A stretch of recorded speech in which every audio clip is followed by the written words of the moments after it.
Em seguida, nós temos a hidrólise, quebra da água, também conhecida como fotólise. Nessa reação, nós temos a molécula da água sendo quebrada em presença da luz e da clorofila.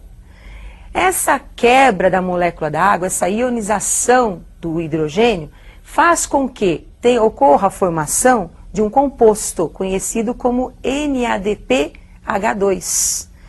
E também a formação da água e a liberação do oxigênio. Então percebam, o hidrogênio, agora, ele vai ser capturado pelo NADPH2, formando um composto estável, que é o NADPH2. Não esqueçam esse composto aí, que ele vai ser utilizado na próxima etapa. Também nós temos aí a formação da água, que vai ser utilizada pela planta, e o oxigênio sendo liberado. Observe essa flechinha, mostrando que o oxigênio gasoso vai ser desprendido, vai ser liberado para o meio ambiente. Então, como nós acabamos de observar, a água é quebrada, a hidrólise da água, também conhecida como fotólise da água. E na quebra da água, nós temos a liberação do oxigênio e nós temos a formação daquele composto importante, que é o NADPH2. Agora, esses produtos, né, o NADPH2, o ATP, que é aquela energia produzida, serão utilizados na próxima etapa, que é a etapa química da fotossíntese. Observe a reação principal da etapa química da fotossíntese. Então agora nós temos a entrada do CO2 reagindo com NADPH2, lembrando que o NADPH2 foi produzido na etapa anterior.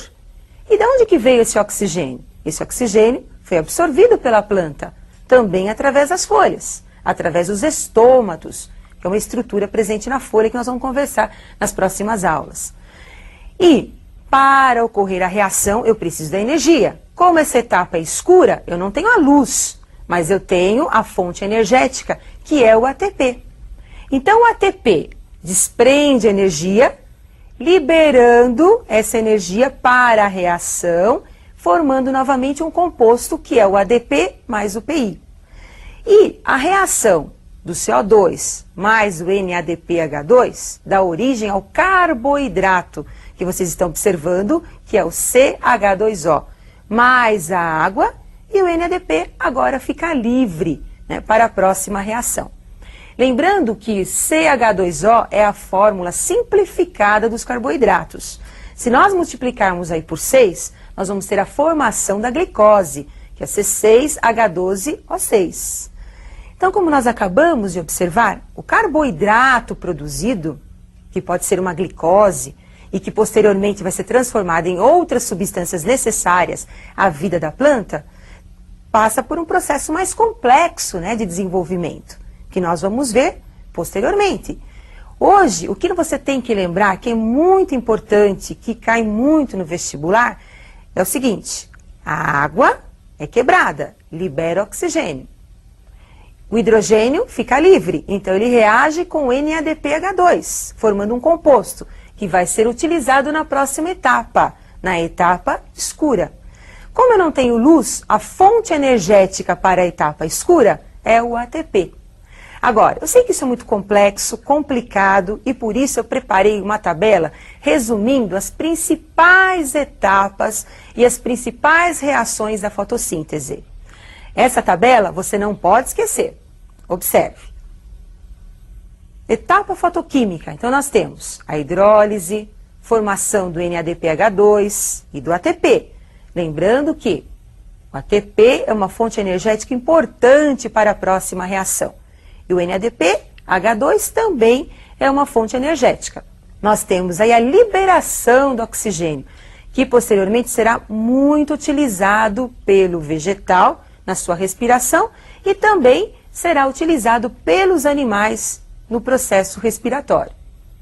Na etapa química, nós temos a absorção do CO2 e a formação do carboidrato, o açúcar, que vai ser utilizado como alimento nos vegetais.